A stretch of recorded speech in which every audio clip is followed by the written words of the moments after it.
जीवन में स्पष्टता बहुत जरूरी है और स्पष्टता तभी आती है जब आपका बोध ऊंचे स्तर पर जाता है। और आपका बोध ऊंचे स्तर पर कब जाता है?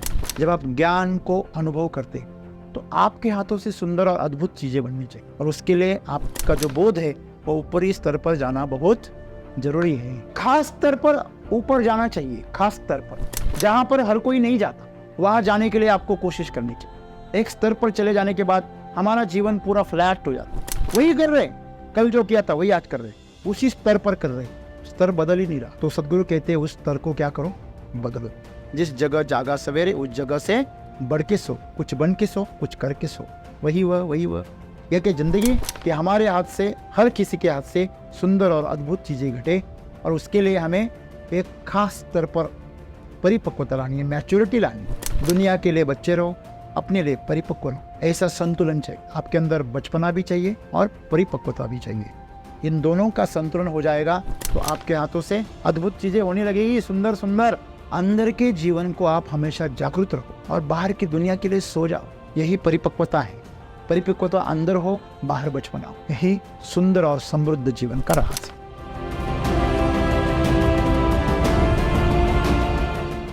दोस्तों,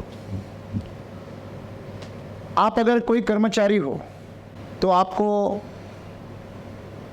प्रमोशन कब मिलता है? जब आप कुछ अच्छा काम करते हो। और अच्छा काम करने के लिए आपको आपके काम के स्तर को क्या करना पड़ता है? ऊंचा करना पड़ता। सही है? पहले आपका काम का स्तर ऊंचा हो जाता है, फिर आपका पद ऊंचा हो जाता है। बिल्कुल सही है। लेकिन आपका काम ऊंचे स्तर पर जाने के लिए आपको बोध का एक स्तर ऊंचा उठाना पड़ता है। बोध का मतलब परिपक्वता, प्रगल्भता। कि आम इंसान को कौन होते हैं? जो समस्या आने के बाद उसका हल ढूंढने की कोशिश करते हैं। और समझदार इंसान उसे कहते हैं जो समस्या आने के पहले ही सावधान हो जाते हैं।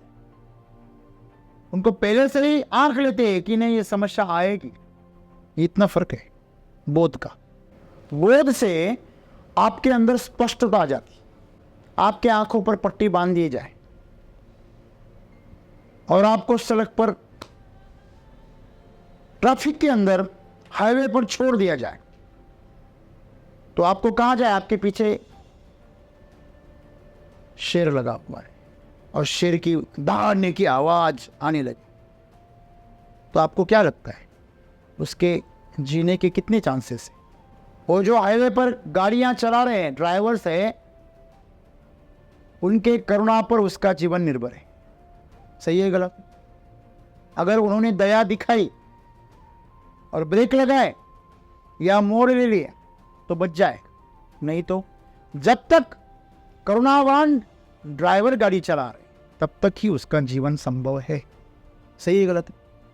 लेकिन आंखों से पट्टी हटा दी जाए तो खुद अपने जीवन को बचा सकते। हम बोलते हैं ना, ये इंसान वासना में अंधा हो गया, ये इंसान स्वार्थ में अंधा हो गया, ये मोह में अंधा हो गया। अंधा सिर्फ आप पट्टी लगाने से नहीं होते। आप किसी के प्रति, आपके मन में बहुत जलन भाव है, ईर्ष्या है, मत्सर है, द्वेष है, तो आंखों पर अपने आप पट्टी हो जाती। तो सदगुरु यही कह रहे हैं, आपके अंदर जब परिपक्वता आ जाती तो आपके आंखों पर कभी भी पट्टियां नहीं आ सकती। कोई नहीं बांध सकता। बांधे भी तो आप उसको चीर दोगे। तो जीवन में स्पष्टता बहुत जरूरी है और स्पष्टता तभी आती है जब आपका बोध ऊंचे स्तर पर जाता है। और आपका बोध ऊंचे स्तर पर कब जाता है? जब आप ज्ञान को अनुभव करते। एससीटी वैदिक के किसान बीमारी से नहीं डरते। एससीटी वैदिक के किसान मौसम के बदलावों से नहीं डरते। एससीटी वैदिक के किसान कौन सी भी वैरायटी लगाए नहीं डरते। और एससीटी वैदिक के किसान कभी भी घास फूस से नहीं डरते। एससीटी वैदिक के किसान कभी भी बाजार के बारे में चिंतित नहीं होते। बाजार आए या चले जाए इनको कोई फर्क नहीं पड़ता। ऐसा क्यों है? बोध का स्तर ऊपर हो गया। पता है, दूसरों के लिए अमृत पैदा कर रहे। अमृत कभी भी 2 कौड़ी के भाव में नहीं जाता। लेकिन पता है जहर पैदा कर रहे तो नसीब आपका आशीर्वाद चाहिए, लॉटरी चाहिए, लक चाहिए, मिल गए बाजार तो किसी की दया चाहिए, व्यापारियों की दया चाहिए कि वो आपका माल ले ले। यही बात है, हर क्षेत्र में यही हुआ है। बोध का स्तर आपका जब तक निचले स्तर पर है तब तक आप, जैसे आप कोई विद्यार्थी हो, विद्यार्थी कॉपी क्यों करते हैं? क्योंकि उनको पता ही नहीं है कि हम पढ़ रहे हैं इम्तिहान के लिए नहीं, उस कागज के लिए नहीं पढ़ रहे, हमारे बोध को ऊंचा उठाने के लिए पढ़ रहे हैं। अगर उसे ये पता चले तो वो सीखने में ज़्यादा उत्सुक हो जाएगा, इम्तिहान में नहीं। बच्चे इम्तिहान में ज़्यादा उत्सुक क्यों होते? क्योंकि पूरी फैमिली ने, पूरे समाज ने, संस्थाओं ने, स्कूलों ने, टीचरों ने उनके दिमाग में डाल दिया कि तुझे इतने मार्क्स लाने। उसको ऐसे लगता है मैं कुछ सीखूं या ना सीखूं, लेकिन मुझे मार्क्स लाने। तो मार्क्स लाने के अलग अलग फंडे वो ढूंढता है। और आपको पता है, कॉरपोरेट में आपसे सिर्फ मार्क्स नहीं देखे जाते, या आईएएस ऑफिसर बनने के लिए आपके मार्क्स नहीं देखे जाते। आपके अंदर कितना कौशल है, आपके अंदर कितनी प्रज्ञा है, इसको जांचा जाता है। तो आपके मार्क्स आपको कभी भी सहारा नहीं दे सकते। तो एक बोध क्या है कि मुझे खुद को अच्छा बनाना है, इसलिए मुझे सीखना है। ये अगर हर बच्चे को पता चले तो आपको पर्यवेक्षक रखने की भी जरूरत नहीं, खुली छूट दे दो।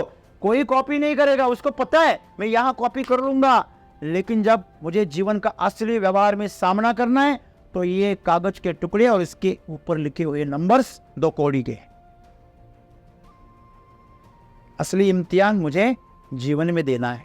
आपको अगर पता चले कि मेरा जीवन जो है वो आनंद के लिए है, बस खुशी के लिए है, मैं खुशी के बारे में कभी भी कोई कॉम्प्रोमाइज, कोई समझौता नहीं करूंगा जिससे मुझे खुशी गंवानी पड़े। चाहे मेरी पूरी जायदाद, मेरी पूरी प्रतिष्ठा, मेरा नाम, शोहरत, सब कुछ ले लो, लेकिन मेरी खुशी आप मत लेना।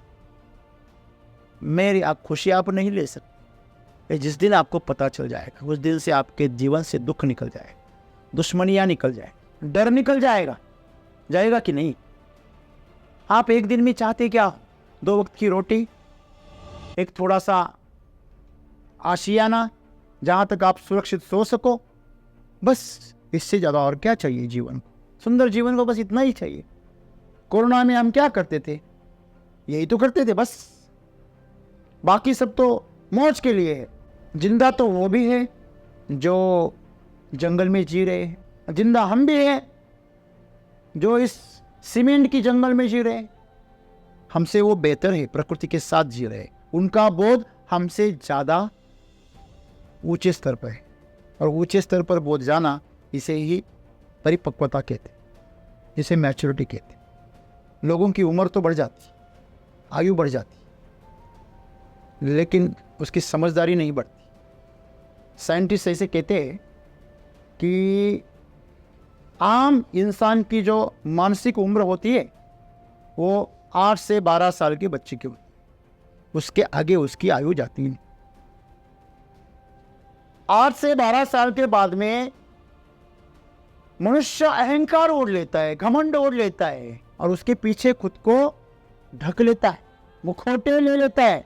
लेकिन उसकी जो समझदारी होती है, उसकी जो बुद्धिमानी होती है, वो 12 साल के उम्र में ही रुक जाती। उसके बाद में वो सिर्फ ढोंग करता है। तो फर्क आप महसूस तभी करोगे जब आप परिपक्व बनोगे, संतुलित बनोगे। तो आपको पता होना चाहिए आप खड़े का, आपको अंदर से संतुलित होना है। अगर आपको कोई भी चीज़ सुंदर करनी है या अद्भुत करनी है, आपको लगता है ना कि मैं जो काम कर रहा हूँ, मैं जो भी बना रहा हूँ, वो चीज़ अद्भुत बने, सुंदर बने। आप खाना बना के देखना कभी, खुद के लिए बना, दूसरे के बनाना तो और अच्छी बात है, लेकिन खाना बना के देखना। जब भी आप कुछ निर्माण करते हैं ना, तो आपको कभी ऐसा लगता है कि मेरे हाथ से घटिया खाना बने, लोग खाकर थूके, ऐसा लगता है आपको? भी नहीं। हर किसी को लगता है कि मेरा खाना इतना बढ़िया हो, मेरे हाथ से इतना अच्छा खाना बने कि मुझे ताजमहल होटल से भी ऑर्डर आए, शेफ के लिए ऑफर आए। ऐसा लगता है आपको? कम से कम घर वाले तो कहे, अरे क्या खाना बनाते हो, इतना तो चाहिए। तो आपके हाथों से सुंदर और अद्भुत चीज़ें बननी चाहिए, और उसके लिए आपका जो बोध है वो ऊपरी स्तर पर जाना बहुत जरूरी है। तो सदगुरु वही कह रहे हैं, आप एक खास स्तर पर ऊपर जाना चाहिए, खास स्तर पर जहां पर हर कोई नहीं जाता, वहां जाने के लिए आपको कोशिश करनी चाहिए। हम क्या होता है, एक पठार अवस्था आ जाती, निष्क्रिय हो जाती। एक स्तर पर चले जाने के बाद हमारा जीवन पूरा फ्लैट हो जाता, बस जी रहे, कुछ नहीं कर रहे, ऐसा लगता है कुछ नहीं कर रहे, ऐसा लगता है, क्यों? वही कर रहे, कल जो किया था वही आज कर रहे, उसी स्तर पर कर रहे, स्तर बदल ही नहीं रहा। तो सदगुरु कहते हैं उस स्तर को क्या करो, बदलो।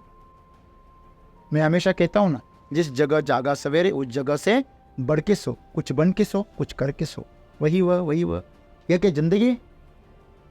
यह जिंदगी नहीं, यह मौत है, जीती जागती मौत। आप जिंदा हो, लोगों को मालूम चले, लोगों को पता चले, ऐसा कुछ करो, अद्भुत करो जो दूसरों की नजर में। आप जब भी खड़ा हो आपको सब लोग महसूस करें, आप चमको, हीरे की तरह चमको। आपके ज्ञान से, आपके कर्तृत्व से, आपकी वृत्ति से आप चमको। तो यही सदगुरु हमसे चाहते हैं। मेरे माने तो उनका यह चाहना हमारे ऊपर एक कृपा है कि वो चाहते हैं कि हमारे हाथ से, हर किसी के हाथ से सुंदर और अद्भुत चीज़ें घटे, और उसके लिए हमें एक खास स्तर पर परिपक्वता लानी है, मैच्योरिटी लानी। आप बाहर से तो बच्चे रहो, लेकिन अंदर से परिपक्व रहो। वो अंदर का जीवन जाने कि आप बचपना कर रहे हो, आप गुस्सा कर रहे हो, आप प्रेम अनुभव कर रहे हो। ये सब आप अंदर से परिपक्वता से जाने, और बाहर पूरी तरह बच्चे रहो। दुनिया के लिए बच्चे रहो, अपने लिए परिपक्व रहो। ऐसा संतुलन चाहिए। आपको पता है, कोई खट्टी मीठी चीज़ होती है ना, अगर खट्टा ज़्यादा हो गई तो भी अच्छी नहीं लगती, मीठी ज़्यादा हो गई तो भी अच्छी नहीं लगती। आपकी तीखी चीज़ होती है ना, तीखा ज़्यादा हो गया तो भी अच्छी नहीं लगती, नमक ज़्यादा हो गया तो भी अच्छी नहीं लगती। कॉन्ट्रास्ट चाहिए हमें, लेकिन वो भी संतुलित चाहिए। सही है गलत? आप जब आपका यहाँ पिक्चर, आपकी फ़ोटो जब आप एडिटिंग करते हो, जब ब्राइटनेस आप बढ़ाते हो, तो आप थोड़ा ज़्यादा अगर ब्राइटनेस की तरफ चले गए तो भड़क लगने लगता है। और बड़ खड़ी धूप में खड़ा है और पूरा खराब दिख रहा है, और थोड़ा आप ज़्यादा ब्राइटनेस कम कर दिए तो आप पूरे काले हो जाते। वो बैलेंस चाहिए। इसीलिए आपके अंदर बचपना भी चाहिए और परिपक्वता भी चाहिए। इन दोनों का संतुलन हो जाएगा तो आपके हाथों से अद्भुत चीजें होने लगेगी, सुंदर सुंदर। बाहर की दुनिया के लिए बच्चा रहो, और अंदर के लिए आप हमेशा परिपक्व रहो, मैच्योर रहो। अंदर होश हो, बाहर जोश हो। लोग उल्टा करते हैं, बाहर के लोगों के बारे में बड़े होश पैदा करते। तूने कितना दिया? हाँ, तू कितना नाचा? मुझे नाचने को बोल रहा है। पहले तू नाच, फिर मैं नाचूंगा। पहले तू दे, फिर मैं मदद करूंगा। बाहर बड़ा हमारा बहुत जागरूक रहता है, और अंदर बड़े जोशीले रहते हैं, मस्ती में रहते हैं। इसलिए तो शराब पीना चाहते हैं। अगर अंदर से हम होश में रहना चाहोगे तो आप नशा करोगे नहीं, नशे से दूर भागोगे, बोध में रहना चाहोगे। लेकिन हम अपने आप को सुलाना चाहते। हमेशा देखो, शराब पीते, सिगरेट पीते, ज़्यादा खाना खाकर सो जाते। अंदर के जीवन को आप हमेशा जागरूक रखो, और बाहर की दुनिया के लिए सो जाओ। यही परिपक्वता है। परिपक्वता अंदर हो, बाहर बचपना हो। यही सुंदर और समृद्ध जीवन का राज है। धन्यवाद।